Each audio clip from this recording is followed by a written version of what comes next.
അയ്യൂബ് നബി അലൈഹിസ്സലാം അദ്ദേഹത്തിന്റെ പിതാവിന്റെ വിശ്വാസത്തെ പിന്തുടരുകയും അള്ളാഹുവിൽ ഉറച്ചു വിശ്വസിക്കുകയും ചെയ്തിരുന്നു.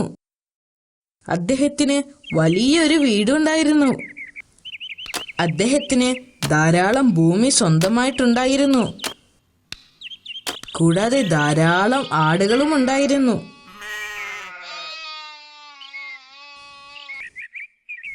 അദ്ദേഹം ദരിദ്രരെ സ്നേഹിക്കുകയും അവർക്ക് ഭക്ഷണവും വസ്ത്രവും നൽകുകയും ചെയ്തിരുന്നു.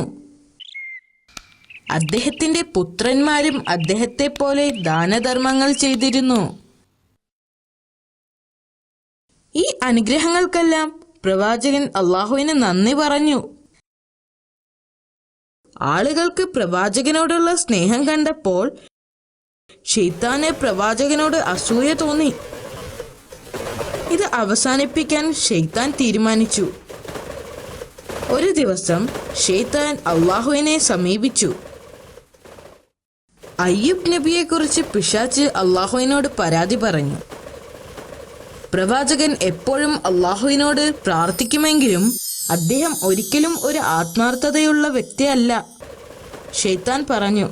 എന്നാൽ അള്ളാഹു ശൈത്താനോട് പറഞ്ഞു, അയ്യൂബ് എൻ്റെ ഏറ്റവും ആത്മാർത്ഥതയുള്ള ഭക്തന്മാരിൽ ഒരാളാണ്. പ്രവാചകന്റെ ആത്മാർത്ഥതയുടെ ആഴം ശൈത്താനെ കാണിച്ചു കൊടുക്കാൻ അള്ളാഹു ആഗ്രഹിച്ചു. അയ്യൂബ് നബിയുടെ സ്വത്തിൽ അവൻ ഉദ്ദേശിച്ചത് ചെയ്യാൻ പിശാചിന് അള്ളാഹു അനുമതി നൽകി. ശൈത്താന് ഇപ്പോൾ വളരെ സന്തോഷമായി. ശൈത്താൻ പ്രവാചകന്റെ ഉടമസ്ഥതയിലുള്ളതെല്ലാം നശിപ്പിക്കാൻ തുടങ്ങി. അവൻ അദ്ദേഹത്തിന്റെ കൃഷിസ്ഥലങ്ങളും കന്നുകാലികളും എന്നിവിടങ്ങളെല്ലാം കത്തിച്ചു കളഞ്ഞു. അവൻ അദ്ദേഹത്തിന്റെ എല്ലാ ദാസന്മാരെയും നശിപ്പിച്ചു. അയ്യൂബ് നബി ഇപ്പോൾ എല്ലാം നഷ്ടപ്പെട്ടവനായി മാറി. ആ സമയത്ത് ശൈത്താൻ ഒരു വൃദ്ധന്റെ വേഷത്തിൽ പ്രവാചകനെ വഴിപിഴപ്പിക്കാൻ സമീപിച്ചു. താങ്കളുടെ സമ്പത്തെല്ലാം നഷ്ടപ്പെട്ടു. അയാൾ പ്രവാചകനോട് പറഞ്ഞു, ഇതിന് കാരണം ചിലർ പറയുന്നത് താങ്കൾ മറ്റുള്ളവർക്ക് ധാരാളം ദാനധർമ്മങ്ങൾ ചെയ്തത് കൊണ്ടാണെന്നാണ്. മറ്റു ചിലർ പറയുന്നത് താങ്കൾ പ്രാർത്ഥനയ്ക്ക് വേണ്ടി ഒരുപാട് സമയം ചിലവഴിച്ചത് കൊണ്ടാണെന്ന്. താങ്കൾക്കുണ്ടായ നാശത്തെ തടയാൻ അള്ളാഹുവിന് കഴിവുണ്ടായിരുന്നെങ്കിൽ അള്ളാഹു താങ്കളെ രക്ഷിക്കുമായിരുന്നു. ഈ കാണുന്നതെല്ലാം അള്ളാഹുവിന് സ്വന്തമാണ്. ഞാൻ ഈ സ്വത്തുക്കളുടെ ഒരു സംരക്ഷകൻ മാത്രമാണ്. അവൻ ഉദ്ദേശിക്കുന്നവർക്ക് അവൻ നൽകുകയും അവൻ ഉദ്ദേശിച്ചവരിൽ നിന്ന് അവൻ തിരിച്ചെടുക്കുകയും ചെയ്യുന്നു. ഇങ്ങനെ പറഞ്ഞുകൊണ്ട് നബി വീണ്ടും അള്ളാഹുവിനോട് പ്രാർത്ഥിച്ചു. ഇത് കണ്ട് ശൈത്താന് നിരാശ തോന്നി. അതിനാൽ വീണ്ടും അവൻ അള്ളാഹുവിനോട് സംസാരിച്ചു. ഞാൻ അവന്റെ വസ്തുവകകളൊക്കെയും നഷ്ടപ്പെടുത്തി, എന്നാൽ അവൻ ഇപ്പോഴും നിന്നിൽ നന്ദിയുള്ളവനാണ്. അവൻ അള്ളാഹുവിനോട് പറഞ്ഞു, മാതാപിതാക്കളുടെ യഥാർത്ഥ പരീക്ഷണം അവരുടെ മക്കളാണ്. അവരുടെ മക്കൾ നഷ്ടപ്പെടുമ്പോൾ അവൻ നിന്നെ തള്ളി പറയുന്നത് കാണാം. പിശാചിന്റെ ഇഷ്ടം പോലെ ചെയ്യാൻ അള്ളാഹു അധികാരം നൽകി. എന്തൊക്കെ ആസൂത്രണങ്ങൾ നടത്തിയാലും പ്രവാചകന്റെ വിശ്വാസവും ക്ഷമയും ഇല്ലാതാക്കാൻ കഴിയില്ലെന്ന് അള്ളാഹു അവന് മുന്നറിയിപ്പ് നൽകുകയും ചെയ്തു. പ്രവാചകൻ താമസിച്ചിരുന്ന വീട് നശിപ്പിച്ചു. അദ്ദേഹത്തിന്റെ മക്കളെല്ലാം അതിനുള്ളിൽപ്പെട്ട് മരണപ്പെട്ടു. പ്രവാചകന്റെ ഹൃദയം തകരുന്ന കാഴ്ചയായിരുന്നു അത്. ശൈത്താന് വളരെയധികം സന്തോഷമായി. അവൻ വീണ്ടും ആ പഴയ വൃദ്ധന്റെ രൂപത്തിൽ പ്രവാചകന്റെ അടുത്തേക്ക് വന്നു. എന്നിട്ട് അദ്ദേഹത്തോട് പറഞ്ഞു, താങ്കളുടെ മക്കൾ മരണമടഞ്ഞ സാഹചര്യം വളരെ ദുഃഖകരമായിരുന്നു. നിന്റെ നാഥൻ നിന്റെ പ്രാർത്ഥനകളുടെ പ്രതിഫലം നൽകിയില്ല. പക്ഷെ പ്രവാചകൻ പറഞ്ഞു, അള്ളാഹു ചിലപ്പോൾ നൽകും, ചിലപ്പോൾ അവൻ തിരിച്ചെടുക്കും. അവൻ ചിലപ്പോൾ സന്തുഷ്ടനാണ്, ചിലപ്പോൾ നമ്മൾ ചെയ്യുന്നതിൽ അവൻ തൃപ്തനല്ല. എന്ത് സംഭവിച്ചാലും എന്റെ വിശ്വാസത്തിൽ ഞാൻ ഉറച്ചു നിൽക്കുക തന്നെ ചെയ്യും. എന്റെ സൃഷ്ടാവിനോട് ഞാൻ നന്ദിയുള്ളവനായിരിക്കുകയും ചെയ്യും. പിന്നെ പ്രവാചകൻ തന്റെ നാഥനോട് പ്രാർത്ഥിച്ചു. ഇത് കണ്ടപ്പോൾ ശൈത്താൻ വീണ്ടും കോപാകുലനായി. ശൈത്താൻ വീണ്ടും അള്ളാഹുവിനെ സമീപിച്ച് പറഞ്ഞു, അയ്യൂബിന് തന്റെ സമ്പത്ത് മുഴുവനും നഷ്ടപ്പെട്ടു. കുട്ടികൾ മരിച്ചു. അവൻ ആരോഗ്യമുള്ളിടത്തോളം കാലം ഇനിയും കുട്ടികൾ ഉണ്ടാവുമെന്ന പ്രതീക്ഷയിൽ അവൻ അള്ളാഹുവിനെ കൂടുതൽ കൂടുതൽ ആരാധിച്ചു കഴിയും. അതുകൊണ്ട് അദ്ദേഹത്തിന്റെ ശരീരത്തെ തളർത്തുവാൻ എനിക്ക് അനുവാദം തരണം. പിന്നീട് അവൻ ഒരിക്കലും അള്ളാഹുവിനെ ആരാധിക്കുകയില്ല. പിശാചിനെ ഒരു പാഠം പഠിപ്പിക്കണമെന്ന് അള്ളാഹു ആഗ്രഹിച്ചു. അതിനാൽ അവന്റെ മൂന്നാമത്തെ അഭ്യർത്ഥനയും അള്ളാഹു അനുവദിച്ചു. ശൈത്താൻ പ്രവാചകന്റെ ശരീരത്തിൽ പ്രവർത്തിക്കാൻ തുടങ്ങി. പ്രവാചകൻ രോഗബാധിതനായി. കുറച്ചു കഴിഞ്ഞപ്പോൾ നബിയുടെ ശരീരം വെറും അസ്ഥിയും തൊലിയും മാത്രമായി.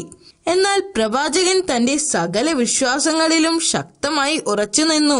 അള്ളാഹുവിന്റെ കാരുണ്യം പ്രതീക്ഷിച്ച് കാത്തിരുന്നു. ഇനി പ്രവാചകനെ സമീപിച്ചിട്ട് കാര്യമില്ലെന്ന് മനസ്സിലായി. പ്രവാചകന്റെ ഭാര്യയെ സമീപിക്കാൻ അവൻ തീരുമാനിച്ചു. അവൻ വീണ്ടും പഴയ വൃദ്ധന്റെ രൂപത്തിൽ അവരുടെ അടുത്തേക്ക് ചെന്നു. അപ്പോൾ ശൈത്താൻ പ്രവാചകന് ആരോഗ്യവും സമ്പത്തും മക്കളും ഉണ്ടായിരുന്ന കാലത്തെക്കുറിച്ച് പ്രവാചകന്റെ ഭാര്യയെ ഓർമ്മിപ്പിച്ചു. അവർ അവരുടെ നല്ല കാലത്തെക്കുറിച്ച് ഓർത്തു. തങ്ങൾക്ക് നഷ്ടപ്പെട്ട മക്കളെയും സമ്പത്തും ഭർത്താവിന്റെ ആരോഗ്യവും ഓർത്തപ്പോൾ അവരുടെ കണ്ണുകൾ നിറഞ്ഞൊഴുകി. ശൈത്താൻ തിരിച്ചു പോയപ്പോൾ അവർ പ്രവാചകന്റെ അടുത്തേക്ക് പോയി. എന്നിട്ട് അദ്ദേഹത്തോട് കരഞ്ഞുകൊണ്ട് പറഞ്ഞു, എത്ര നാൾ അങ്ങ് നാഥനിൽ നിന്നുള്ള ഈ പീഡനം സഹിക്കും? താങ്കൾ എന്തുകൊണ്ടാണ് നമ്മുടെ കഷ്ടപ്പാടുകൾ മാറ്റാൻ അള്ളാഹുവിനോട് ആവശ്യപ്പെടാത്തത്? പ്രവാചകൻ മൃദുവായ ശബ്ദത്തിൽ മറുപടി പറഞ്ഞു, ശൈത്താൻ നിന്നെ മന്ത്രിച്ചു, നിന്നെ നിരാശപ്പെടുത്തിയിരിക്കുന്നു. പറയൂ, എത്ര കാലം ഞാൻ നല്ല ആരോഗ്യവും സമ്പത്തും ആസ്വദിച്ചു? അദ്ദേഹം അവളോട് ചോദിച്ചു. 70 വർഷം, അവർ മറുപടി പറഞ്ഞു. എത്ര കാലമായി ഞാൻ ഇതുപോലെ കഷ്ടപ്പെടാൻ തുടങ്ങിയിട്ട്? അദ്ദേഹം വീണ്ടും ചോദിച്ചു. 7 വർഷങ്ങൾ, അവർ മറുപടി പറഞ്ഞു. അപ്പോൾ അദ്ദേഹം അവളോട് പറഞ്ഞു, ഈ കാര്യത്തിൽ എന്റെ കഷ്ടപ്പാടുകൾ നീക്കാൻ അള്ളാഹുവിനോട് പ്രാർത്ഥിക്കാൻ ഞാൻ ലജ്ജിക്കുന്നു. കാരണം നല്ല ആരോഗ്യത്തോടും ജീവിച്ചിരുന്ന വർഷത്തേക്കാൾ കൂടുതൽ വർഷം ഞാൻ കഷ്ടപ്പെട്ടിട്ടില്ല. അവർ വീണ്ടും വീണ്ടും പ്രവാചകനോട് യാചിച്ചു. അപ്പോൾ അദ്ദേഹം അവളോട് പറഞ്ഞു, നിങ്ങളുടെ വിശ്വാസം ദുർബലപ്പെട്ടിരിക്കുന്നു. നമ്മുടെ നാഥനോടുള്ള വിശ്വാസത്തിൽ നിങ്ങൾ അസംതൃപ്തയാണ്. എപ്പോഴെങ്കിലും എനിക്കെന്റെ ആരോഗ്യം തിരിച്ചു കിട്ടുകയാണെങ്കിൽ ഞാൻ നിന്നെ 100 ചാട്ടവാറാടി അടിക്കും എന്ന് അദ്ദേഹം പ്രതിജ്ഞ ചെയ്തു. അദ്ദേഹം അവളോട് വീട് വിട്ടു പോവാനും മേലിൽ തിരിച്ചു വരരുത് എന്നും ആജ്ഞാപിച്ചു. ഇത് കേട്ട് അവർ അമ്പരന്നു.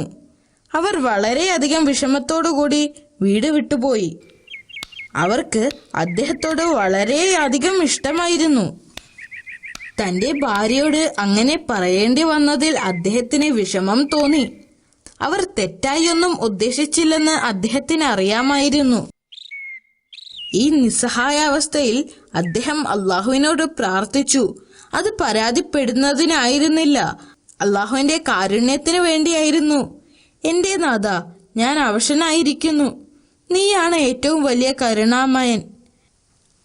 പ്രവാചകന്റെ പ്രാർത്ഥന സ്വീകരിച്ച് അള്ളാഹു അദ്ദേഹത്തോട് കരുണ കാട്ടുകയും ചെയ്തു.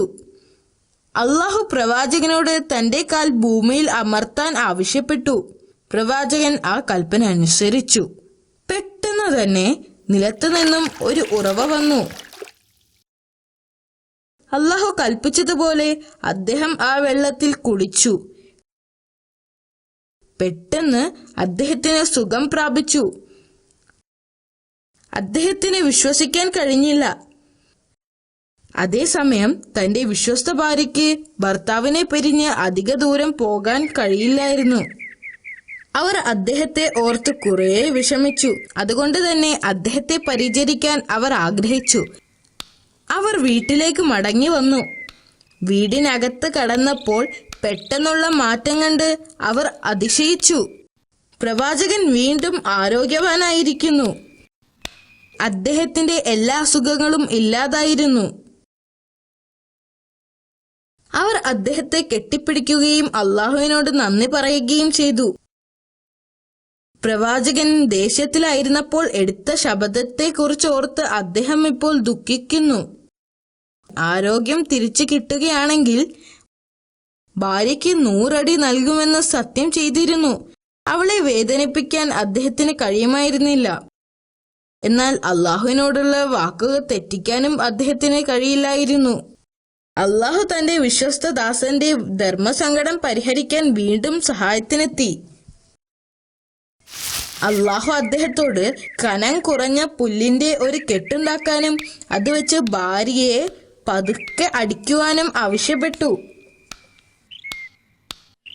തന്റെ ഭാര്യയ്ക്ക് വേദനിക്കാതെ തന്നെ തന്റെ വാക്ക് പാലിക്കാൻ കഴിഞ്ഞതിൽ അദ്ദേഹം വളരെയധികം സന്തോഷിച്ചു.